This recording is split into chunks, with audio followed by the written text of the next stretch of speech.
Mais je rebelle si tu veux. Merci. Être un allié en entreprise, c'est soutenir une cause pour laquelle on n'est pas concerné.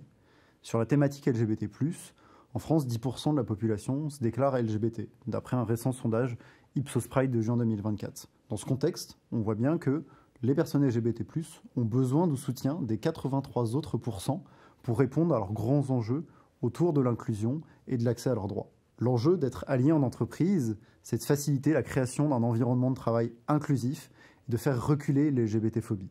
La posture d'un allié en entreprise sur la question LGBT+, c'est une posture bienveillante et une posture où on vient développer son écoute active. Lutter contre les préjugés est également un élément important. Ne pas présumer de l'hétérosexualité d'un de ses collègues ou de l'identité de genre de ses collègues. Il est également important de s'en renseigner, de s'éduquer, d'avoir des éléments de sensibilisation sur la thématique LGBT+, pour ne pas faire porter aux personnes concernées la charge de qui elles sont. Également, si on a connaissance de l'orientation sexuelle ou de l'identité de genre d'un collègue qui n'est pas out, il est également important de garder cette information pour soi et de ne pas outer, puisque cela aurait des conséquences négatives sur la vie en entreprise de nos collègues. Si on souhaite être allié en entreprise, on peut par exemple reprendre ses collègues lors de blagues ou de propos LGBT-phobes. On entend encore trop souvent des propos qui ne sont pas admissibles dans le monde professionnel.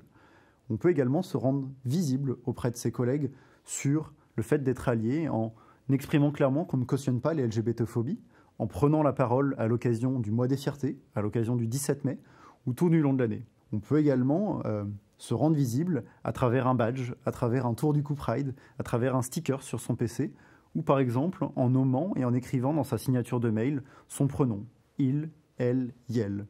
Il est également important de communiquer son soutien aux personnes concernées, leur démontrer qu'on est aussi là pour recevoir leurs paroles, on comprend leurs enjeux et on est aussi une personne ressource si elle souhaite se confier à nous en toute confidentialité.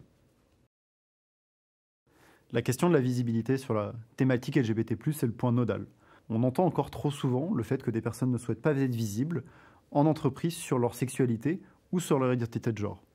Dans la plupart des cas, c'est une non-visibilité qui est contrainte du fait des risques associés. On a encore, d'après les récents chiffres du baromètre LGBT+, une personne sur 4 qui est discriminée de par leur direction, de par leur entreprise.